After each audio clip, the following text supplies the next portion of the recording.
It is finally here. Election Day 2024 arrives about 90 minutes from now. Voters across the country are poised to set America on one path or another as they decide a new president and much more.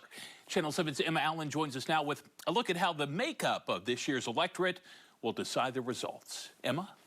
Good evening, Chris. Since we can't really break down this year's voter demographic just yet, I went back to previous elections to get a previous look at just who was getting out to the polls during these elections.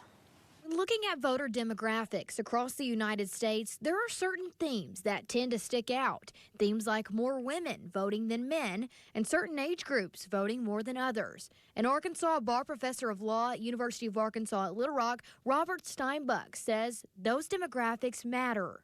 So getting people to the polls is actually of critical importance.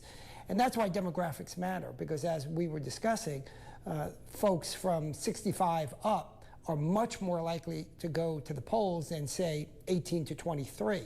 So you really want to compete for that vote because those are the people who are voting. According to the United States Census Bureau, voter turnout rate was the highest among ages 65 to 74 and lowest for voters 18 to 24. So I asked Steinbuck what he thought was the reason behind those statistics. Well, because 65-year-olds don't go out to clubs, right? And 18-year-olds do, or 21-year-olds, whatever it may be. People have different demands on their time and also different concerns about the control of government.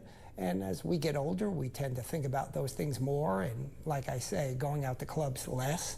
And that's why the older folks tend to vote more. When it comes to genders, in 2020, 68.4% of women voted compared to men at just 65%.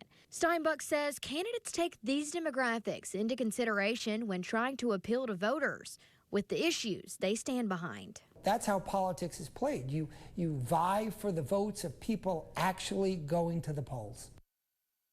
Now, it's also important to note that in 2020, 155 million people voted in the United States, which was right during the pandemic, and 4% of registered voters actually didn't end up going to vote due to concerns with the pandemic. On your side, I'm Emma Allen.